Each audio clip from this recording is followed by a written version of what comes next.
Choo-choo said Pussy, and James, creaky, cranky. Choo-choo said Pussy. Choo-choo said James, it was a spring holiday on Togo.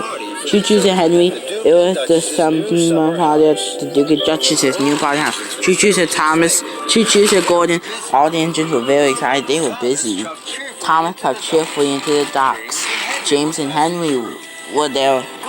Good morning, James. Good morning, Henry. Where are you puffing to? I'm taking these raw bales to the summer house for the children to climb on. And I'm taking wood to make a stage for the children's show, and barrels of lemonade to drink. How wonderful. I'll see you later at the summer house, said Thomas. Choo-choo, said James and Henry. Choo-choo, said Thomas. Good morning, Cranky. What's good about it? It's the Duke and Duchess's party today. Why are you smarty? I don't love parties. I'm stuck here loading and unloading all day. I have a moment to rest my load. That loading for me is eggs for children to paint. Hurry up, Cranky. You're creaky, Cranky. What's the matter? Are the eggs too heavy to load with you? Cranky didn't like Thomas's joke. He didn't like being called creaky. No, they're not too heavy for me. They're lighters. Fluff. You're not strong enough to pull anything heavier. With fluff, tiny Thomas. That's why Henry and James had the heavy loads. Now Thomas didn't like Cranky's joke. Fizzling fireboxes, I'm as strong as any other engine. You're not strong as me. I can lift much heavier loads than you could ever pull. Thomas really didn't want that. We'll see about that, Cranky. I have lots of time to deliver the eggs. First, I have to prove Cranky wrong. James has heavy load. I'll go and find James. So Thomas steamed slowly out of the docks. Thomas found James at this junction by the wall. So, hello James, I don't have a lot of jobs to do. Should I deliver your heavy load wooden barrels to you? You can stay at the wash now, then you'll be perfectly polished for the party. James thought this was a very good idea. Thank you, Thomas. So, James was uncoupled from the heavy flatbed before, and Thomas was coupled up. The flatbed was heavy. Huffing and puffing, Thomas set off to the docks. Thomas cut back to the docks. You again. What are you doing with you again? What are you doing with that? Well, this flatbed is very heavy. I'm sure you can't lift it. Cranky looked at the flatbed and rolled barrels. And what? I'm sure I can. Cranky's hook swung low over the wood. Thomas watched and waited. With a creak and a crank, and a crank and a creak. Cranky raised the flatbed into the air. Thomas's boiler buzzed. I told you so.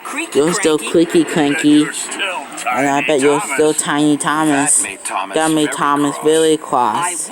I will prove Cranky wrong. I still have time to deliver the eggs. I'm sure Henry have an easier heavy load. I'll go find him. So, Thomas steams normally away. Thomas found Henry waiting by the coal hopper for a special coal. Hello, Henry. I don't have a lot of jobs today. Should I deliver your heavy load of straw barrels for you dedicated for a special coal? Henry thought this was a very good idea. Thank you, Thomas, said Henry. So Henry was uncoupled from the heavy flatbed straw barrels, and Thomas was coupled. The flatbeds were very heavy. Puffing and puffing, Thomas put up once more to the docks. Soon Thomas puffed back into the docks. You again. Now what are you doing here, so flatbed? This flatbed is very, very heavy. I'm sure you can't lift this. Cranky looked at the flatbed of straw bales. I'm sure I can. Cranky hook swung low over the swamp. Honestly, we can wait. With a creak and a clank, and a clank and a creak. Cranky raised the flatbed swung into the air. Thomas's final fizz.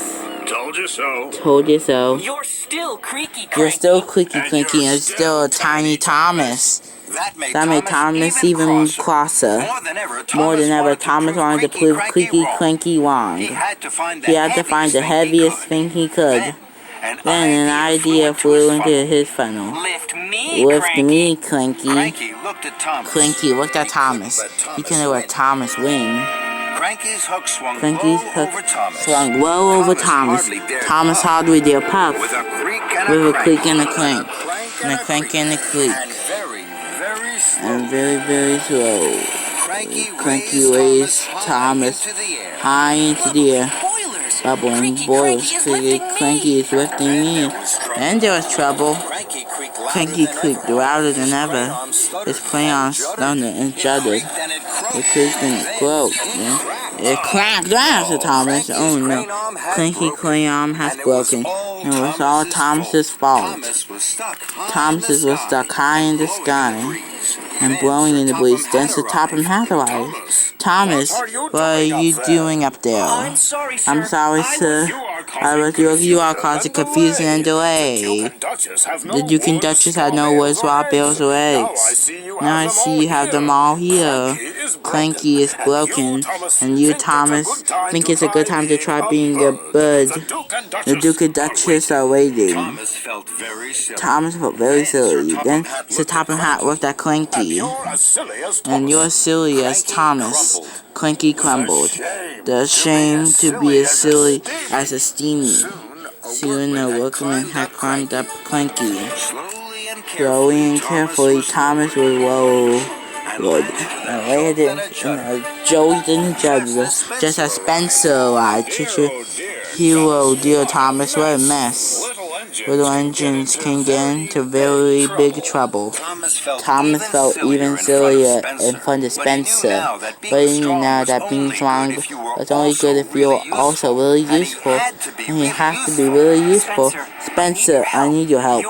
You're very strong and can pull much heavier loads than me. Will you take the wood, the strawberries, and the eggs to the summer house, or the It's my fault that Cranky is broken. I must put everything right as quickly as I can. Very well, Thomas. Thank you, Spencer. I'm sorry, Cranky. I know you're strong, stronger than me. I'll be back soon with the right parts to fix you. Then Thomas pumped his pistons. And he puffed out of the docks. Thomas reached the right going, all the way to the steamworks. Hello, Victor. Cranky creaked and now he's cracked, and he needs new parts. You're gonna right plate, my friend, said Victor. Parts are plenty here, said Cranky. Everything within no time, said Victor. Soon Thomas's flatbed was loaded with new parts for Cranky. Thank you, Victor. Thank you, Kevin. Of course, my friend. Give Cranky my best, said Kevin. Thomas puffed happily away. Thomas puffed into the docks with a heavy flatbed. Cranky was still looking crumbled. Here you are, Cranky. We'll have you fixed in no time. Thank you, Thomas. That's a heavy flatbed. You know, you're not tiny, and you're not creaky. Cranky laughed.